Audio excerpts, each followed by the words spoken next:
And okay, so today we're going to end the class a little bit early because you may, though I have great respect for you, I did not wear the tie today for class. I have something right after class, a funeral here in the building, so I'm going to have to end class a little bit early in order to work with Ira Kohlmeister and get the Zoom ready and everything like that. So, Or okay. All right, so we're in chapter 2 of our Joshua and Judges book. Baruch atah Adonai Eloheinu melech haolam shekidshanu b'mitzvotav v'tzivanu la'asok b'divrei Torah. So page 7 in the Joshua Judges book and page 13 in the Alter Ancient Israel book. So this chapter is a haftarah for the most of it is the haftarah for the portion in the book of Numbers called Shlach Lecha. So that portion, I think it's chapter 13 of Numbers, is where Moses designates a representative from each tribe to go into the land of Israel to scout out the land. And the word is meraglim, which is translated as spies, but it can also be scouts. It's more appropriate to translate them as spies here in the book of Joshua, because spies implies that it's in a time of war and you want to get information about the enemy. Whereas in the book of Numbers, it's not exactly about the enemy, it's more about what the lay of the land is. So it's more appropriate to call it scouts than spies. Anyway, so this chapter serves as the counterpoint to the Torah portion for the Haftarah and just the what happens with the spies and how they report back is quite different here in Joshua than in the Torah. I said the blessing. So let's read the first two verses. Vayishlach Yehoshua bin Nun min hashitim shnayim anashim meraglim cheresh lemor lechu re'u et haaretz ve'et Yericho vayelchu vayavo'u beit isha zona ushema rachav vayishkevu shama vayei amar lemelech Yericho lemor hine anashim ba'u hena halayla mi b'nei Yisrael lachpor et haaretz. And Joshua the son of Nun sent out of Shittim 2 spies secretly, saying, now it's just interesting, aren't spies supposed to be secret? And if they're not secret, then they're not spies, are they? There would be a different word. So it's just interesting that the Bible adds that qualifier, that adjective to it. I don't know if the commentary will say anything about it. It doesn't look like it does. It's just interesting. And they went and came into the house of a harlot. Now, I remember clearly that the Hertz Chumash in the Haftarah, in fact, let me pull it off my shelf. I'm almost sure Hertz translates this word differently. So let me just find it. Shlach Lecha, yeah. And here we go. Oh no, he translates it House of Harlot. But no, it's in the commentary that he says better an innkeeper or purveyor of food, from the word zone, to provide. Women were frequently innkeepers in ancient Egypt and Greece. God forbid our ancestors would go to a house of prostitution. So that's Hertz from the early 1900s when he edited this. So we'll see if our commentary below here, it looks like he does the same thing that Hertz did, just to avoid any kind of sense that these spies were taking advantage of being away from home.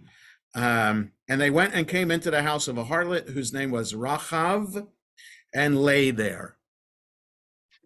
Okay, so the English translation would also depend upon how you translate harlot, right? We'll leave it at that. And it was told the king of Jericho, saying, Behold, there came men in hither tonight of the children of Israel to search out the land.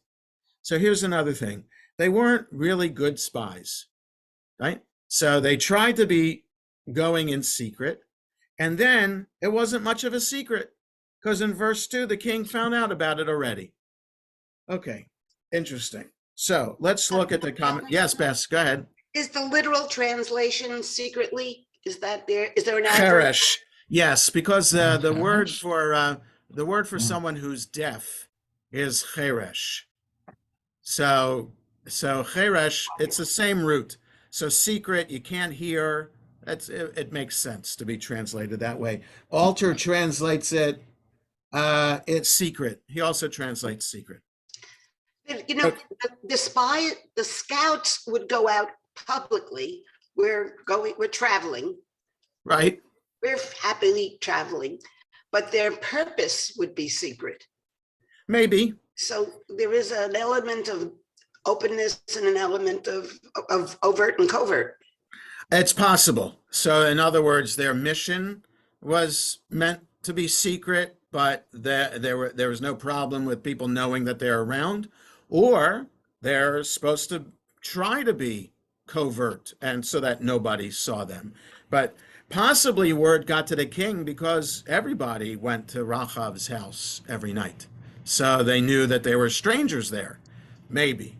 Who knows? Whoever, whatever it is, the mission of the spies itself failed because people knew that they were there. All right, so let's look at the commentary. Shittim in the Jordan Valley opposite Jericho. The word means acacia trees, from the presence of which the place probably received its name. Who knows, but maybe. It was also known as Avel Shittim. So in Numbers 33, there's a place name there. That is the meadow or moist place of Shittim. It's now generally identified with Kephrain. So maybe, I guess, in Jordan, right? So if it's on the if it's on the east bank of the Jordan River across from Jericho, then that's Jordan. And if there's a village there, maybe that's the village associated with this place. Jericho, this town is specified because it was their first goal and the key to Canaan from the east. Right? It's a major town. It's one of the oldest continuously inhabited cities in the world. Jericho, Damascus, Jerusalem are three of the oldest continuously inhabited cities in the world for at least 5,000 years. Okay, so that's pretty cool. So it is a strategic place because those of us who have been in the Jordan Valley know that the main highway going north and south in Israel runs there through Jericho or next to Jericho. And then, of course, if you're coming over from Jordan, then you'd be going that way as well. So it's a crossroads. The strategy displayed by the Israelites, the commentary goes on, under Joshua, considering it only as an ordinary historical event, is worth notice. By crossing the Jordan, destroying Jericho, occupying the heights by a night march, and delivering the crushing blow of the Battle of Beit Horon, Joshua executed the favorite maneuver of the greatest captain by sea or land since the days of Nelson and Napoleon. He broke through and defeated the center of the enemy's line, and then stood in a position to strike with his whole force successively right and left. Okay, so this is assuming we've already read the book of Joshua and know what happens next with all the battles. But so the commentary is providing this military strategy here. Why start in the middle as opposed to starting from the south and working your way through that way? Perhaps the strategy is to strike in the middle of Israel and then attack, and then you've broken through. And you're dividing your enemy's forces. Okay. Ancient Jericho was situated near the well of Elisha, northwest of the present Jericho, west of the Jordan, and north of the Dead Sea. It was known as the City of Palms. There are a lot of palm groves there. I wouldn't necessarily recommend stopping in Jericho now because technically it's in the Palestinian territories. So you have to go through, if you're leaving Jerusalem, if you want to get to Masada, there are two ways to get to Masada. You can get to Masada through technically Israel proper, but that's a long trip because you're going south of Jerusalem and then around through the bottom of the Dead Sea and heading north. And then if you're going that way, you're in Israel proper the whole time. The shorter way is to go directly east out of Jerusalem, and there's a Jewish, if you want to call it technically, legally speaking, it's a settlement. It is an eastern suburb of Jerusalem called Ma'ale Adumim, beautiful looking. So you go east of Jerusalem, and then you immediately start going down on that road. You'll get through a security checkpoint, and then you get to the very bottom, and Jericho's there on the left, and then you make a left to Jericho, a right to the Dead Sea, and you'll notice tons of date palm groves on the way from Jericho all the way to Masada.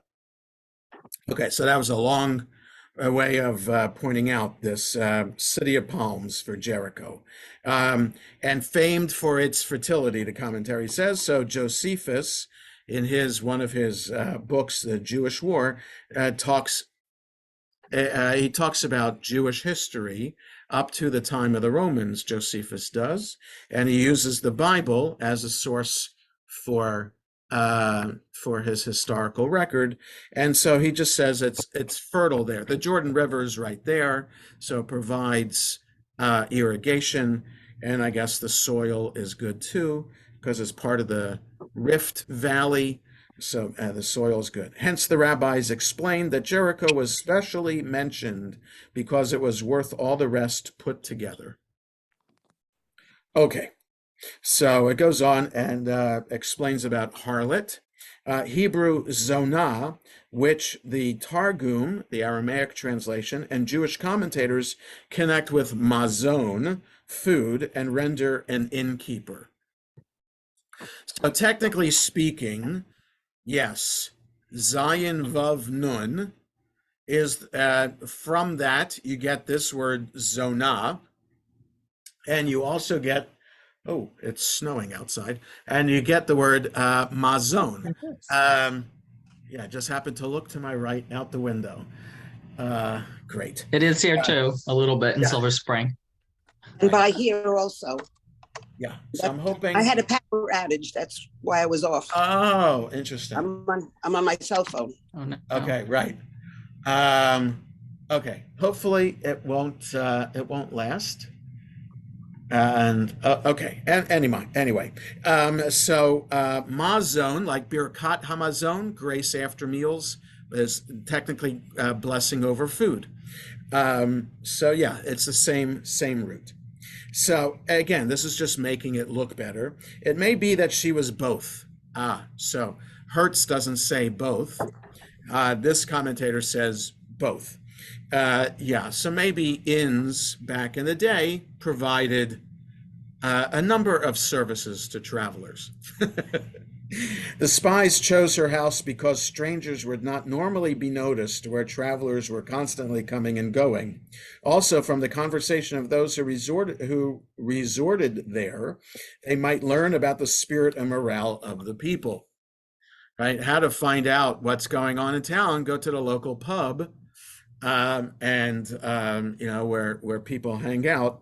Okay.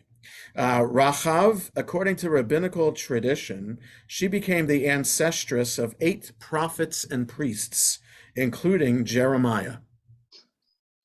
She's blessed. We'll see the end of the story. She's saved from the destruction of Jericho because of her saving the 2 spies. So apparently there's midrash, well, the blessing carried forward into future generations. So 8 prophets and priests descended from her. Some even assert that Joshua married her after she became a proselyte. meaning she converted. Whatever the historical value of the tradition, it at least evidences the tolerant spirit of the rabbis who could assign these descendants to such a woman. Right? Tolerant spirit. So, yeah.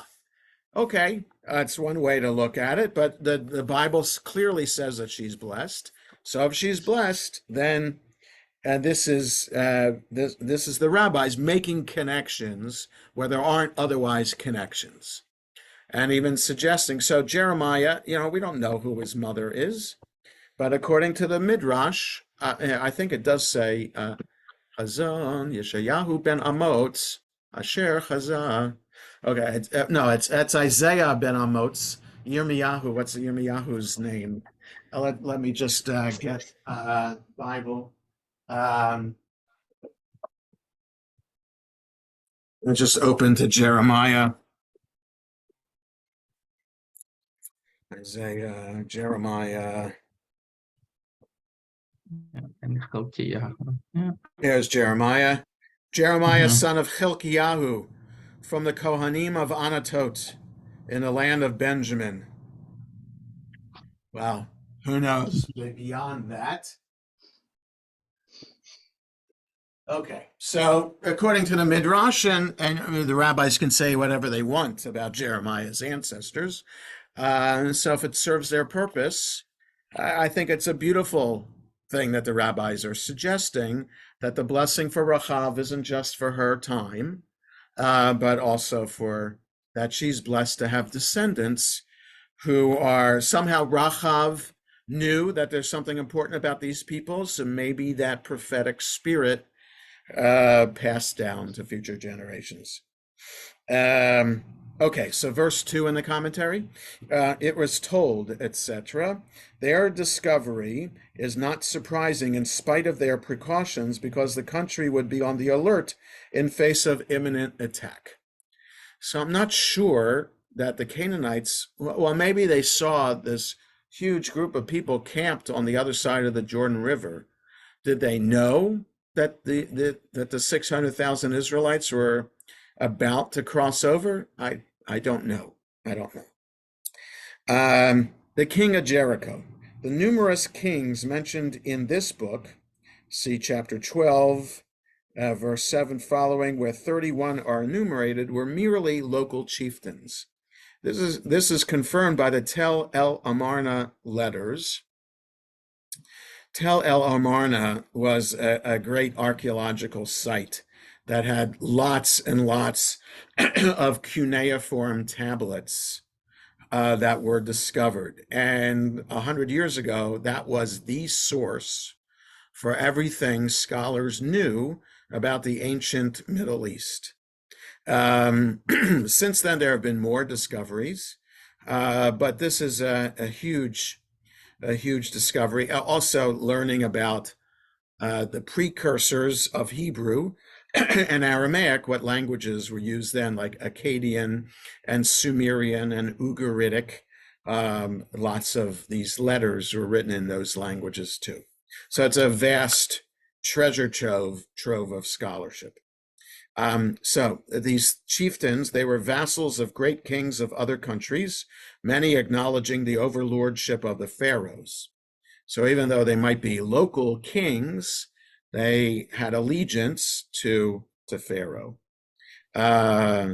See Barton, page 41, 441, for an interesting collection of these letters, some of which are appeals to Pharaoh for assistance against invaders who may have been the Israelites. Okay. So that's the commentary here. Let's see what Alter has to say about these two verses. The two spies evoke the two spies in the story of Numbers 13:14. Joshua and Caleb, son of Yefuneh, who did not come back with a fearful report like their 10 companions. So that's how the 2 and 2 line up. This story then, on the eve of the conquest, is framed as a pointed reversal of the failed spy mission in Numbers. There, the Israelites quail before the gigantic inhabitants of the land. Here, a Canaanite woman reports that the inhabitants of the land quail before the Israelites. Shittim, this place name means the acacias, the house of a whore woman, and they slept there. Sometimes biblical usage adds woman in this fashion to the designation of profession. Whore, in turn, seems to be used neutrally, not as a term of opprobrium. Though she may merely be providing the two men lodging, the narrative coyly plays with the sexual meaning of the verb shachav, which also means simply to lie down, to sleep, or to spend the night. Similarly, the verb come to, used in verse 3 and 4, also has a sexual meaning when the object of the preposition is a woman. In fact, Rachav, in answering the king's inquiry, may be saying that the two men were merely her customers, and hence she had no idea that they might be spies.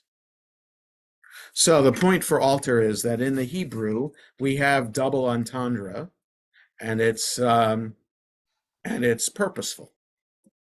Right? And the language used here can be used, has been used in a sexual way in the Torah and other places in the Bible too. Okay, we can read 3 and 4. Vayishlach melech Yericho el Rachav lemor, hotzi'i ha'anashim haba'im elayich, asher ba'u leveitech, ki lachpur et kol ha'aretz ba'u. Vatikach ha'isha et shnei ha'anashim, vatitzbeno, vatomer kain, ba'u elai ha'anashim, velo yadati me'ayin hema. And the king of Jericho sent unto Rachav, saying, Bring forth the men that are come to thee, that are entered into thy house, for they are come to search out all the land. And the woman took the two men and hid them. And she said, Yea, the men came unto me, but I knew not whence they were. Whence they were. Well, that's just that old English. Me'ayin hema, where they came from. It would be what those two words mean. Okay, so the commentary here, sent unto Rachav. In modern Europe, the officers of the government would have entered the house without wasting the precious time in parley. But formerly as now, in the East, the privacy of a woman was respected, even to a degree that might be called superstitious, and no one will enter the house in which she lives, or the part of the house she occupies, until her consent has been obtained, if indeed such consent be ever demanded. So that's interesting to provide that kind of etiquette background. In this case, it was not asked. Rachav was required not to let the messengers in, but to bring out the foreigners she harbored. Hid them. We know titzpino, hid them. Just one of the parts of the Seder, hiding the afikomen, safun, right? Shulchan orech safun ba'arech safun, the same word, titzpino, sadi peinun, meaning hide. So hid them, that is, had hidden them before the king's men came. The literal rendering is hid him, but it is not unusual for the singular to be used thus instead of the plural. Rabbinic tradition asserts that the spies were Pinchas, son of Eleazar, the high priest, and Caleb. The former refused to be hidden, believing that his priesthood would be sufficient protection. Hence, she hid him. Caleb. The plural occurs in verse 6. Okay, so that's interesting that the rabbis name who these two were and why only one was hidden. So Caleb was hidden because the priest Pinchas, the one who speared, right, at the time of the orgy, the Israelite man and the Midianite woman, right? So he thinks, that he has all this kind of protection. What does he need to be hidden for? God's on my side. So just interesting that the rabbis name these spies based on their action and also based on the language here that we might have ignored. And then the last comment here, I knew not, therefore she did not report the matter to the authorities. Jonah, Yes, does Rehav have a meaning in Hebrew, Aramaic? yes. So Rahav means wide. And so I don't know why that would be a woman's name, but that's in Hebrew, it means Rahav. Maybe it's a Canaanite name. We also know later in the Bible that one of the ancient sea monsters that God tamed in the process of creating the world in 6 days. So there's an allusion to that in the book of Job. There's an allusion to it, I think, in either Jeremiah or Isaiah, to this ancient myth. And also the book of Psalms mentions it too. There's Leviathan and there's Rahav. So there's the sea monster and there's Leviathan that God had to tame in order to create the world and make it suitable for human habitation. So the name of that sea monster is Rahav. So I don't know if there's a connection there.